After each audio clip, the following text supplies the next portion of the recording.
लखनऊ में भारतीय किसान यूनियन के राष्ट्रीय अध्यक्ष ठाकुर भानु प्रताप सिंह के नेतृत्व में भारतीय किसान यूनियन भानु के उत्तर प्रदेश प्रभारी आशु चौधरी सैकड़ों गाड़ियों के समूह के लखनऊ में भारतीय किसान यूनियन के राष्ट्रीय अध्यक्ष ठाकुर भानु प्रताप सिंह के नेतृत्व में भारतीय किसान यूनियन भानु के उत्तर प्रदेश प्रभारी आशु चौधरी सैकड़ों गाड़ियों के समूह के साथ क्षेत्र का भ्रमण करने पहुंचे और सरकार से कुछ प्रमुख मांगे भी की। लखनऊ सुल्तानपुर रोड अमेठी कस्बे के कार्यालय में इस दौरे का समापन किया गया।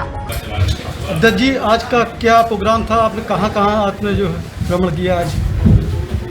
ऐसा है, भारतीय किसानों भानु का राष्ट्रीय अध्यक्ष होने के नाते हमने देखा है कि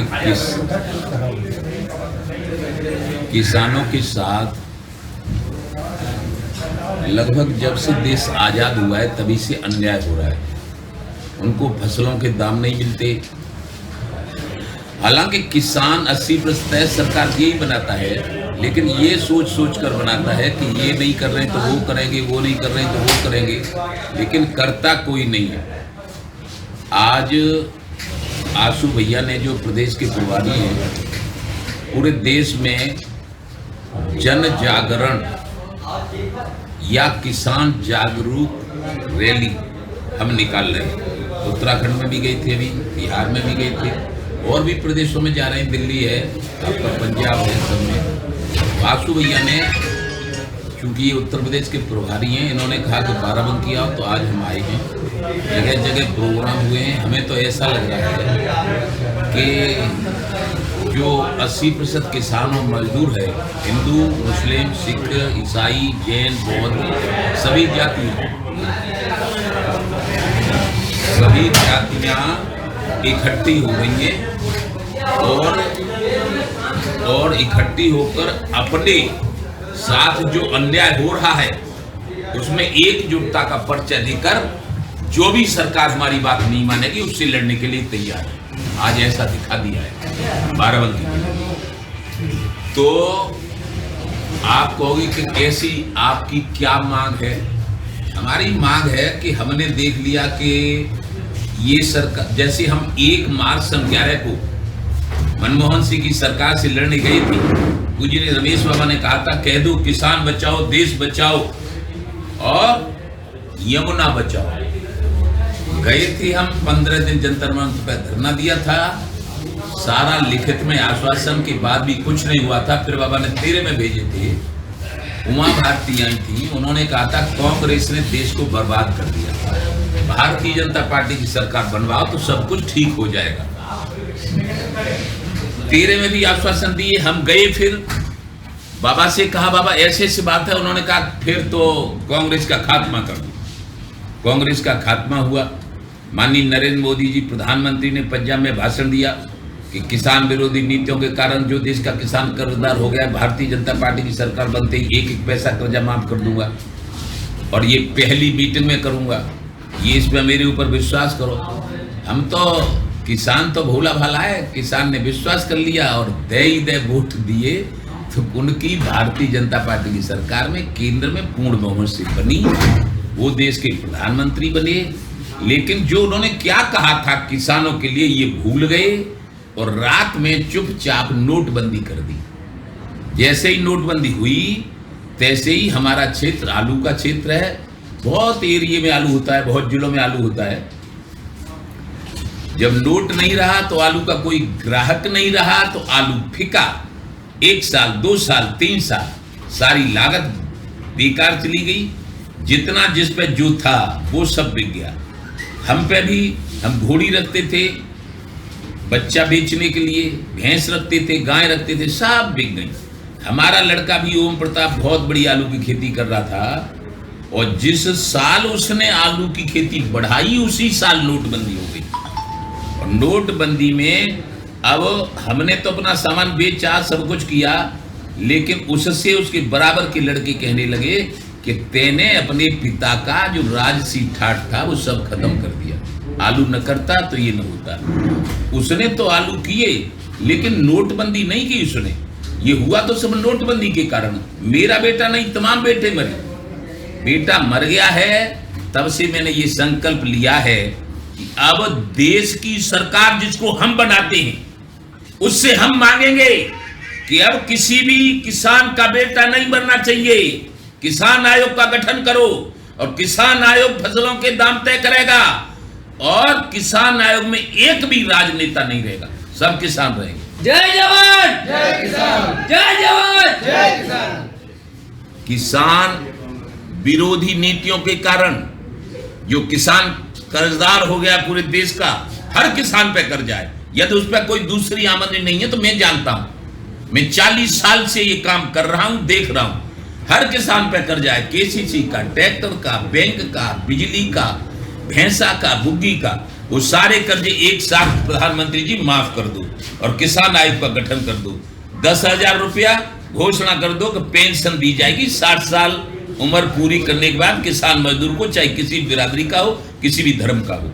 और यदि किसान दुर्घटना में मर जाए, सांप काटने से, एक्सीडेंट से, तो उसकी पत्नी बच्चों को लोकतांत्रिक प्रणाली से चुनी हुई सरकार होती है, उसका कर्तव्य भी होता है कुछ। हमारा किसान मरा है तो 1 करोड़ रुपया दो। पूरे देश में हम पूरे देश की बात करते हैं, मानव समाज की बात करते हैं, मानव समाज में पुलिस भी आती है। यदि पुलिस वाला कहीं शहीद हो जाए तो उसकी पत्नी और बच्चों को 2 करोड़ दो। जैसे अभी कानपुर में, हाल ही की बात है, कानपुर में 8 पुलिस वालों को मार डाला, उनको 2-2 करोड़ रुपया दो। और जो हमें सुरक्षित रखते हैं, आजाद रखते हैं, जल सेना, थल सेना, वायु सेना, बॉर्डर सिक्योरिटी फोर्स, सीआरपीएफ, यानी जितने फोर्स हमारे इस देश को आजाद करते हैं, हम यहाँ मटर गश्ती करते रहते हैं, खेती करते हैं, बिजनेस करते हैं, राजनीति करते हैं, एमएलए बनते हैं, एमपी बनते हैं, सब कुछ करते हैं। लेकिन उनको यदि शहीद हो जाए, जैसे अभी हाल में ही चीन ने मारे हमारे 20 जवान, उनको दो 5-5 करोड़ रुपया, ये हमारी मांग है। सड़कें सब सही होनी चाहिए, कमीशनखोरी सड़कों से बंद होना चाहिए और नहर बम्बों में सब में पानी होना चाहिए। जहां पानी की व्यवस्था नहीं है, सरकारी ट्यूबवेल लगवाओ। केवल पार्टी बढ़ाने में लगे रहते हैं राजनेता, चुनाव जीते और फिर बाकी समीक्षा, और फिर उसको कभी मध्य प्रदेश को बिगाड़ दिया मध्य प्रदेश को, और फिर उसका बना लिया, कभी राजस्थान को बिगाड़ने में लगे। यही काम है राजनेताओं का। राजनेताओं का काम है व्यवस्था देना, वो आज नहीं हो रहा है। इसलिए भारतीय किसान भाइयों ने चैलेंज किया है कि लॉकडाउन के बाद दिल्ली के रामलीला मैदान में पूरे भारत का किसान जो लॉकडाउन में भाग रहा था 900 किलोमीटर दूर से, बंबई से, महाराष्ट्र से, गुजरात से, दिल्ली से, वो सब इकट्ठा होगा और भानु उसका नेतृत्व करेगा और एक एक मांग मनवाऊंगा। मांग नहीं मानी जाएगी तब तक दिल्ली को नहीं छोड़ूंगा। जय जवान जय किसान, जय जवान जय किसान, जय जवान जय किसान। आशु जी, आप प्रदेश प्रभारी हैं इस समय, आप किन मुख्य मुद्दों पे जो है सरकार से मांग कर रहे हैं? प्रेजेंट टाइम जो केंद्र सरकार ने त्रिस्तरीय जो अध्यादेश जारी किया है, जिसका भारतीय किसान यूनियन भानु खुला विरोध करता है। जो ये अध्यादेश है, ये किसान विरोधी अध्यादेश है, पहली चीज़। दूसरी चीज़, जो केंद्र सरकार इस समय निजीकरण पे बहुत जोर दे रही है, तो ये निजीकरण हो रहा है, ये हमारे संविधान के खिलाफ है, जो नहीं होना चाहिए। और जो हमारा देश है, ये संविधान से चलता है, ये कॉन्स्टिट्यूशन से चलता है। तो संविधान में अगर फेरबदलाव किया जाएगा और उसमें जो चीज़ लिखी हुई हैं उन पे जो अमल नहीं किया जाएगा, तो ये हमारे अहित हो रहा है। हमारा नहीं, हमारे देश के हर एक युवा का हित हो रहा है, हर एक किसान के बेटे का हित हो रहा है। और हम लोग जो लड़ाई लड़ रहे हैं वो किसान, मजदूर, गरीब, असहाय के हित की लड़ रहे हैं। तो हमारा विरोध लाजमी है शासन उत्तर प्रदेश सरकार और केंद्र सरकार से। दूसरी चीज, जब ये भाजपा की सरकार बनी थी, उन्होंने कहा था उत्तर प्रदेश में नो रोडों का जाल बिछा देंगे। आप निकल कर देख लीजिए, चौराहों पर पुलिस वाले जो है गाड़ी रोककर 500,000 रुपए की अवैध वसूली करते हैं। उन रोडों पर मोटरसाइकिल लेकर नहीं निकल सकते आप। आपका जो नगराम रोड है, आपने देखा होगा, नगराम रोड पर चले जाइए 20 किलोमीटर, अगर 2 घंटा आपको जाने में ना लगे तो बताइए इन रोडों को कौन बनवाएगा? सरकार बनवाएगी। सरकार ने ध्यान नहीं दिया रोडों पे, नहरों में पानी नहीं आता है, किसान को खाद नहीं मिल रही है, किसान को पानी नहीं मिल रहा है। लोहिया जी ने एक बात कही थी कि किसानों के खेतों तक पानी भिजवा दीजिए और हमारे गांव तक रोडे पहुंचा दीजिए, हमारे गांव का विकास हो जाएगा। और जब तक गांव का विकास नहीं होगा, हिंदुस्तान का विकास हो नहीं सकता। मैं माननीय मोदी जी से बात कहना चाहता हूं कि आपने जो वादा किया था 2014 में सरकार दिल्ली की कुर्सी पर बैठने से पहले, उसमें एक वादा आपने पूरा किया हो तो उत्तर प्रदेश की जनता से अपना मुंह दिखाना, वरना मन की बात अपने घर में करना। आपकी उत्तर प्रदेश नहीं, पूरे भारत देश की जनता आपकी बात सुनने वाली नहीं है। इस बार आपको कुर्सी से उठाकर जमीन पर बैठाने का काम करेगी भारत देश की जनता। जय जवान जय किसान।